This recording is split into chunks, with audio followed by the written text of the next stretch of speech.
starts, and I invite the next session coordinator, Dr. Mayuri Bhattacharya. Please invite the chairpersons, Dr. Deepak Lakda, Dr. Smita Anand, Dr. Sarojini Murmu, Dr. Rajni Deepa Kujur, Dr. Mukesh Kumar, Dr. Ranjit Kumar Bandwal. Dr. Oja sir, आप आ जाइए. Please come. Our past president. Oja sir.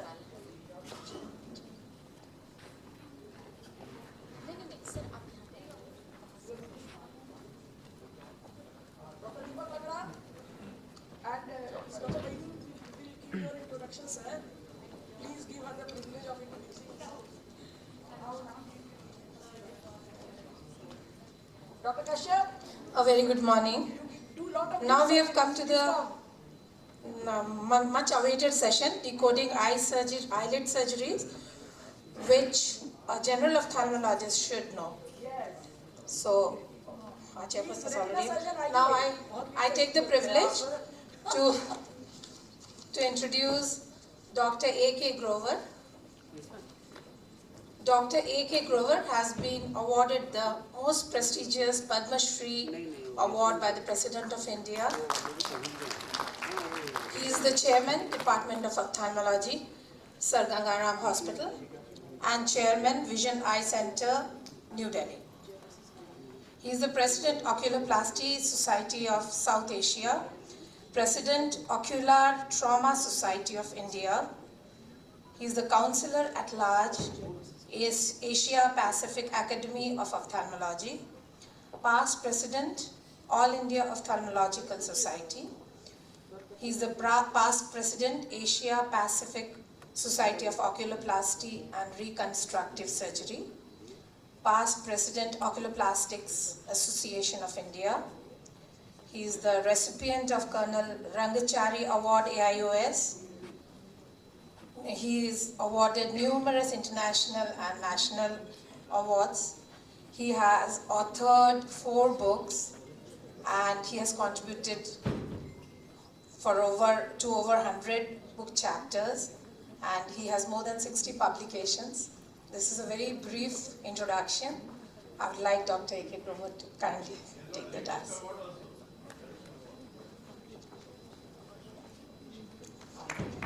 Thank you all for your very kind invitation, and thank you Jharkhand Ophthalmic Society and RANCHI Ophthalmologist for hosting me, to give me the privilege to be here in this beautiful city of Ranchi.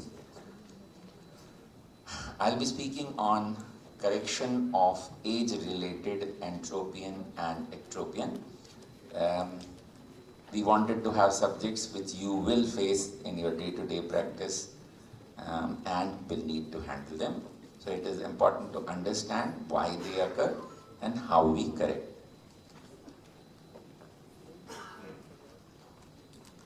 So age-related entropion is now the commonest entropion. When we started our practice, involutional entropion was a rare entity, and 98% we treated second-racial entropion due to trachoma, but the new generation does not see trachoma at all, and what they see is an increasing number of age-related or involutional entropion.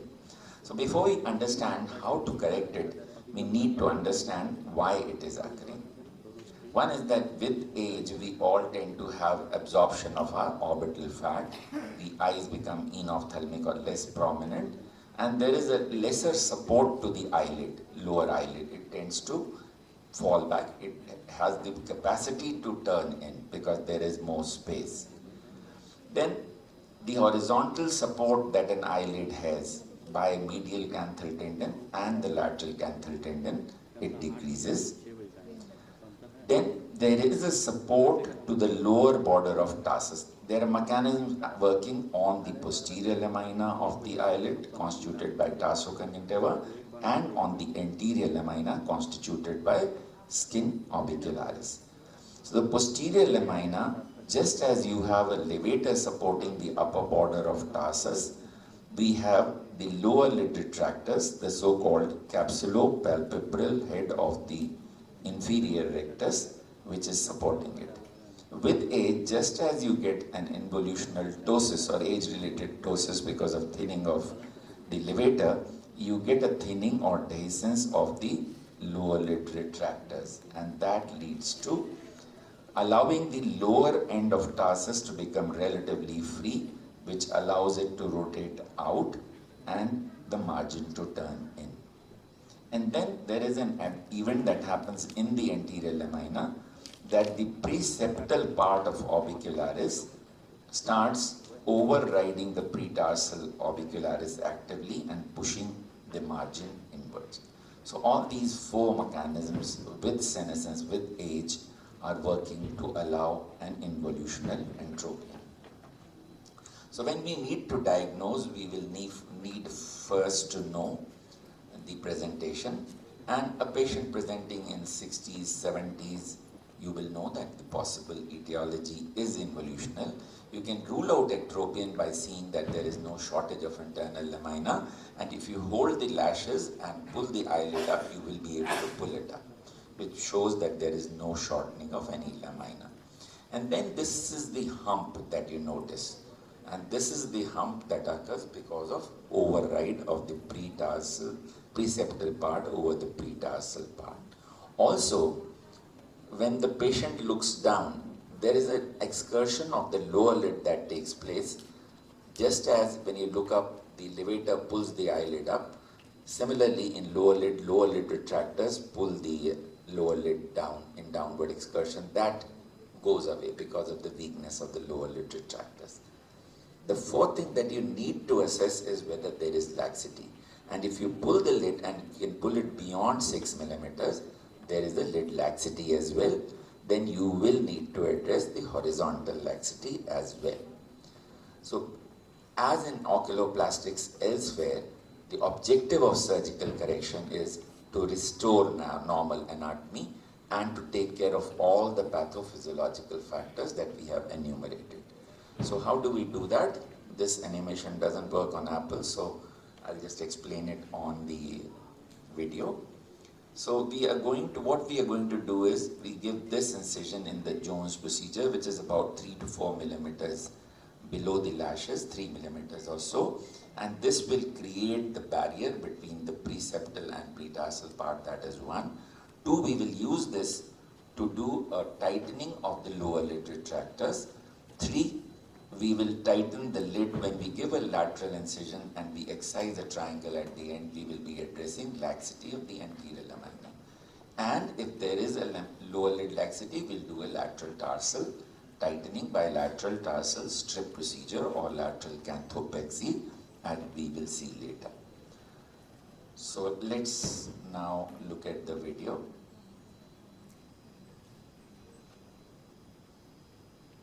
Why is the video refusing to move? I'll just go back and then come back.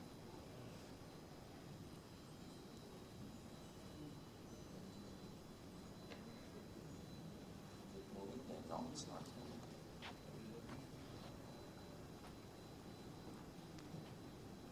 Should move. So the advantages of Jhos procedures are that it takes care of all the pathophysiological factors that we spoke about.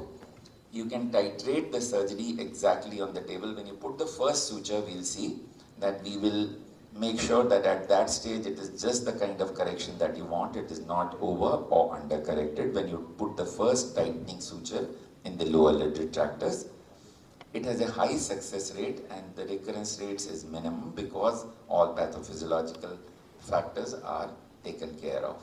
And you can combine it with any tightening on the lateral or medial side that you want to in appropriate cases. So corrections can be very dependably done on this, with this method taking care of entire pathophysiology.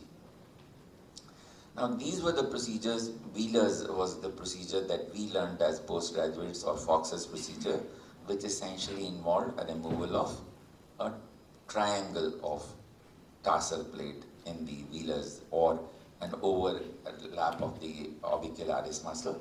These are no longer done. What are done are the Quickert Rathburn sutures and lateral tarsal strip procedures. So let's look at them. The principle of these sutures are that they cause an eversion by causing scarring, provided you provide a mechanical force for eversion. And this is done if you start on the internal lamina with a suture like chromic catgut, which causes scarring, starting from the fornix on the inner aspect and come out closer to the margin on the anterior side. So if you come to the close to the lash line when you come out on the skin, but you've started from inside the fornix, this will cause an eversion. Horizontal sutures are able to create a barrier between pretarsal and preseptal, and they are also able to create a correction. Now the principle is that you pass 3 sets of sutures, double arm sutures, to cover the entire width of the lid, either the horizontal or the everting sutures. Everting sutures emerge closer to the margin. So let's see if the laxity is a factor, then what do? Then you do a lateral tarsal strip procedure, which is a tightening of a strip of tarsus on the lateral side. We'll see this video in a little while when we talk about ectropion. So this tightening is also able to take care of entropion and ectropion in appropriate cases of age-related entropion and ectropion. So to summarize involutional entropion, if you do not have much lid laxity and you have lower lid retractors as the fault, Jhos procedure is the choice, which we'll see the video of. And if there is a significant lid laxity, then you do a lateral tarsal strip procedure, which you may combine with Jhos procedure. So if lid laxity is present, it must be addressed with the lateral tarsal strip procedure. So let's try and find the video, and then we will come back to this presentation for ectropion.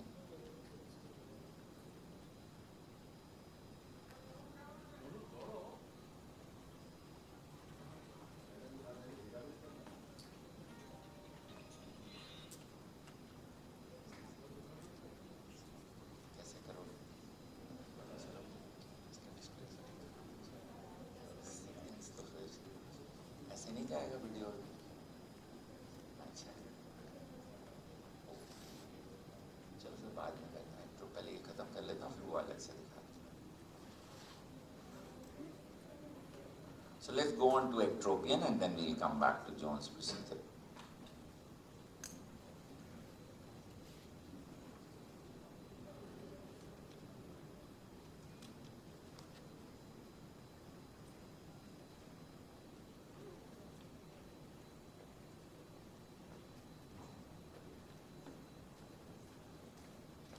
Okay, so ectropion, age-related ectropion has several features.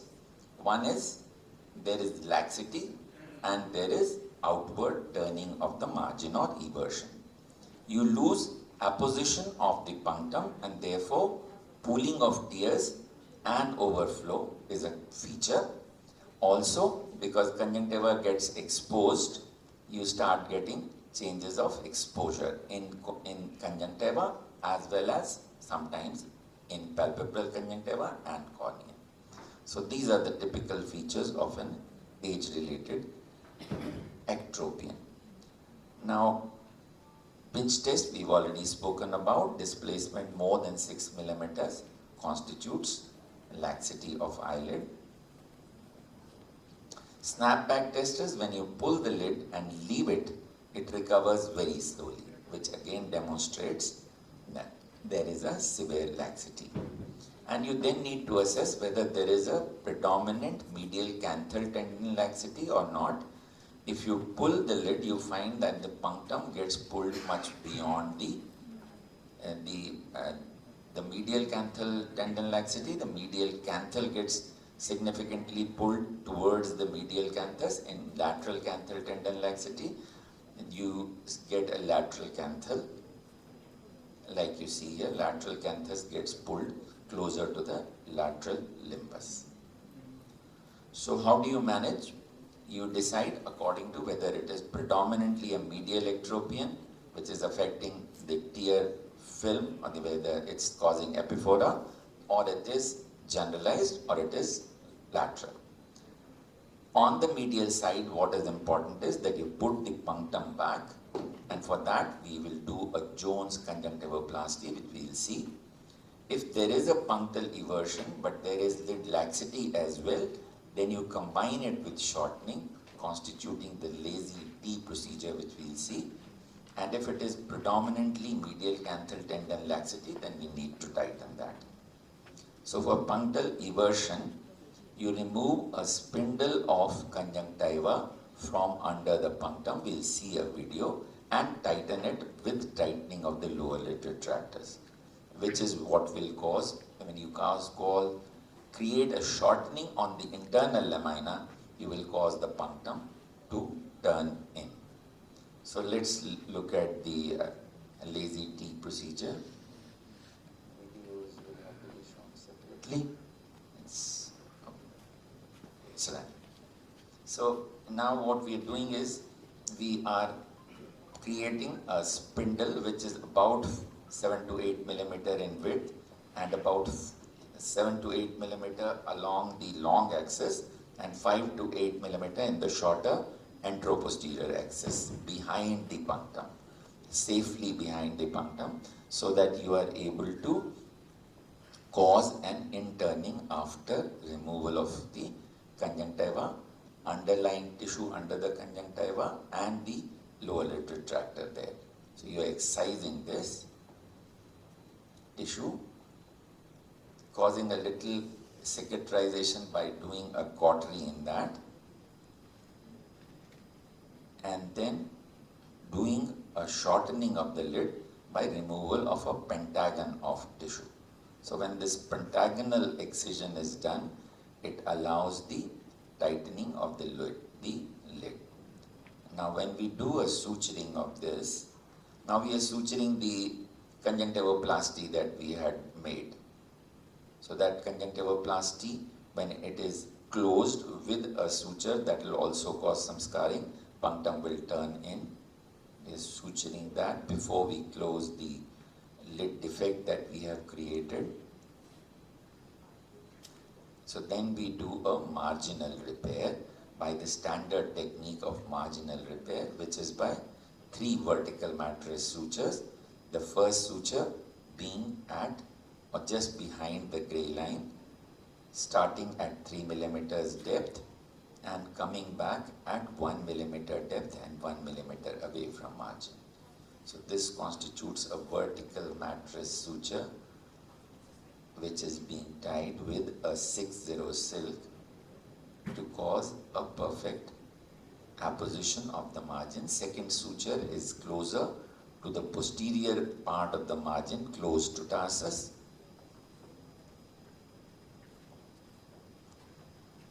Again as a vertical mattress suture, which starts from one side to the other and comes back to the other side, and similarly for the third suture. So thus you are able to create a horizontal tightening as well as a conjunctival tightening. But if you have a medial canthal tendon laxity, then you need to tighten that. And how do you do that? You need to attach the medial canthal tendon to the posterior lacrimal crest. So you make a conjunctival incision, you dissect behind the sac in the area where the posterior lacrimal crest is. This is the lacrimal sac, this is the crest here. You pass a Prolene suture through the periorbita here, periosteum here, and then pass it through the medial canthal tendon. And then when you tighten this, you will get a good laxity correction of the lower lid, as you can see here. So if you have a patient who has a medial laxity as well as lateral laxity, you can combine lateral tarsal strip and a medial canthal tendon tightening and you can get a good correction. So let's see the lateral tarsal strip procedure, which is applicable for correction of the laxity in the lower lid, both for entropion and ectropion. So you do a lateral canthotomy, then you do a lateral cantholysis, which means the crus of the lateral canthal tendon up superiorly is being cut, tarsus has been freed. You've given an incision in the gray line also, as you can see here. Then you remove all the epithelium here, because you're going to bury this part of tarsus. So you remove the conjunctiva both from the margin and from the inner aspect of tarsus. You've given an incision in the lower part of the tarsus as well, and from this part you sacrifice the skin including the margin. So now you have a tarsal strip here. So from this tarsal strip we are going to pass a double arm suture with a 4-0 or a 5-0 white grill, and we are taking a bite through the lateral orbital rim at the right point, which is lateral orbital tubercle. Now this bite should start from the inner aspect, that is behind the orbital rim, in order to get a good position, and come out outside on the periosteum in front of the orbital rim. And when you tighten this double arm suture, you will get the right positioning of the lateral canthus, and you will get a deep placement of the lateral canthus with tightening. And then you do a marginal repair to ensure that you have repaired back the lateral canthus with the right angulation. So once this is done, you have completed a tightening of the lower lid. So the disadvantage of lateral tarsal strip procedure, however, is that you are disrupting the lateral canthal angle, which may cause some disturbances. So sometimes if the tightening is mild, you just create a raw area here in the lateral part, pass a double arm suture of 4-0 through this, come out like this, and create an incision on the upper lid here. Take a bite of suture from here, take a bite through the periosteum, and come out through the incision here, blindly. So you just cause a tightening without doing an actual shortening or without disturbing the lateral canthus. So sometimes you need to combine these, like for example in this severe case where the lid is totally everted, you call it the tarsal ectropion. Here you need to combine both the shortening as well as the everting suture. So you'll see the position from where we are passing the everting sutures, and at the same time we are doing a lateral tarsal strip procedure. So when you combine a lateral tarsal strip procedure and these everting sutures, you are able to correct the ectropion. Thank you very much.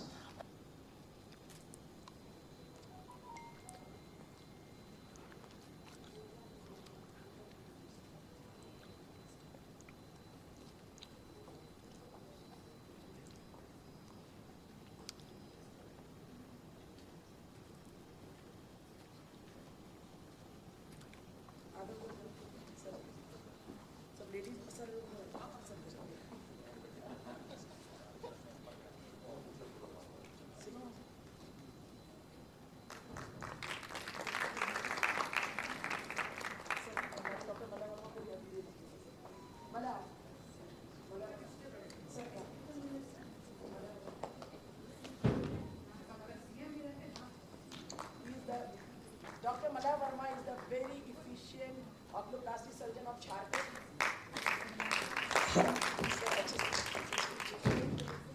He's a very efficient oculoplasty surgeon of Jharkhand, and like Ashok Grover sir, he's a very humble person.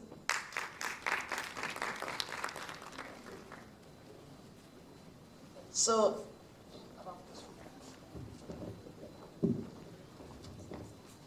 I request Dr. Malay Verma. I think it's a great honor indeed to be on the same dais as the doyen of oculoplasty, not only in India but Asia Pacific and beyond, Dr. A.K. Grover. And I'd like to take this opportunity to welcome all the esteemed guest faculty to our city of Ranchi. Now this statement by Lord Chesterfield is not very true regarding eyelid injuries, because if you get a bad scar, then the patient will not let you forget.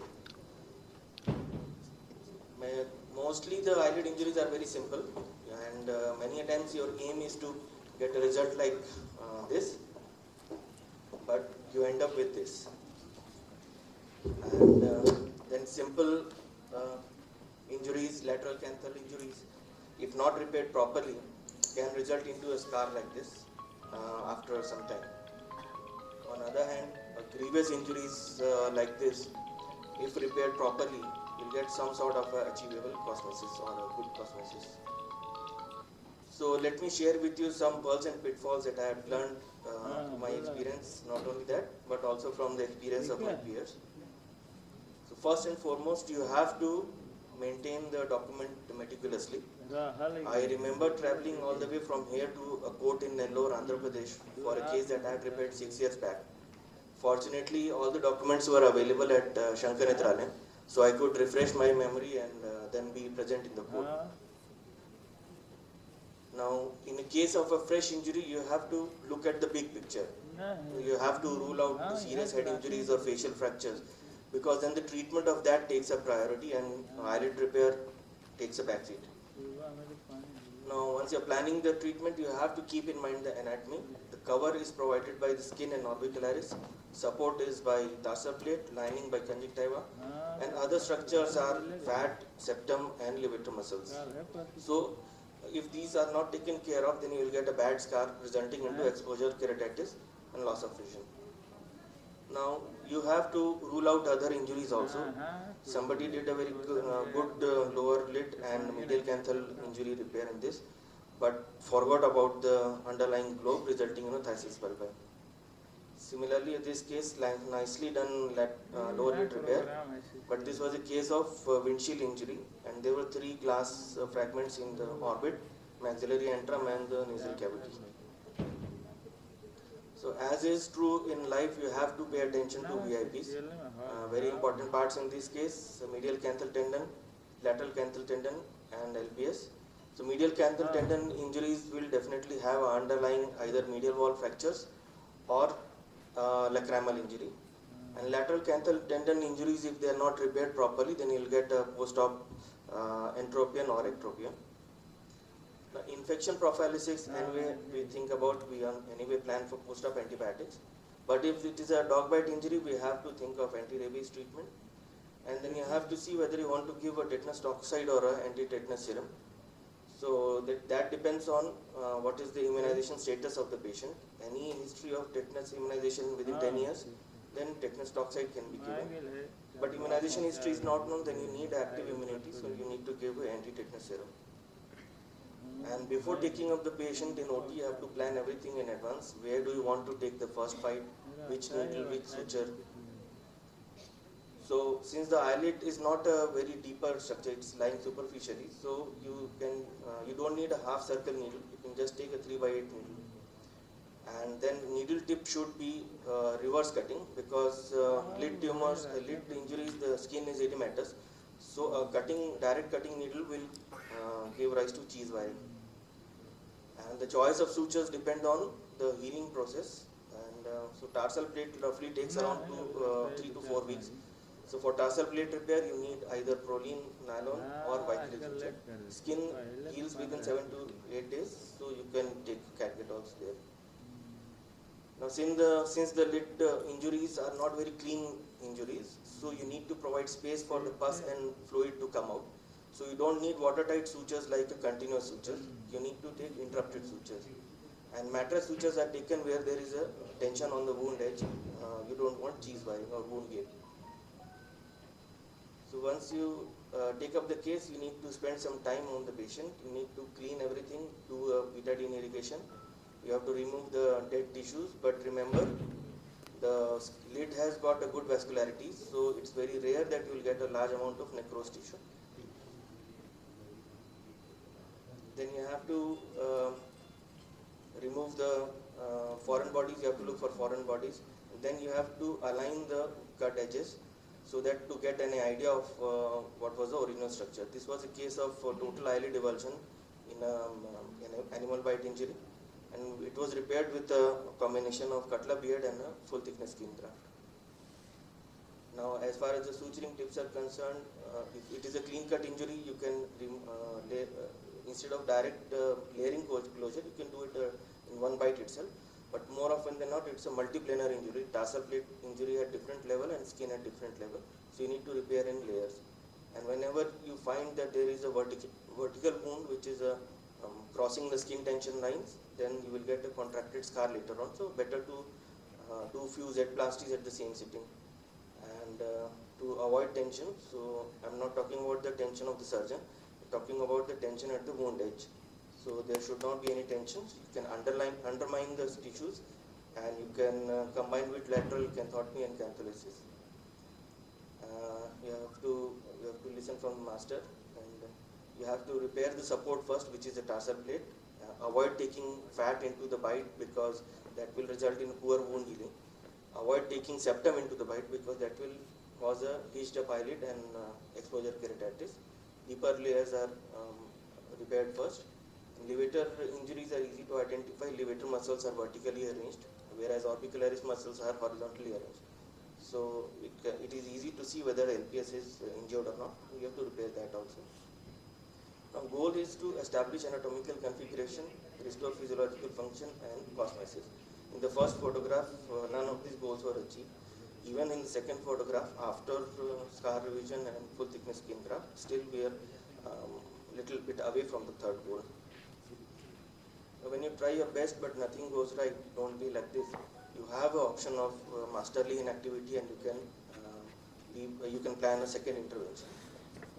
And you have to just do your best, and remember, if nothing happens, then we are there. Thank you very much.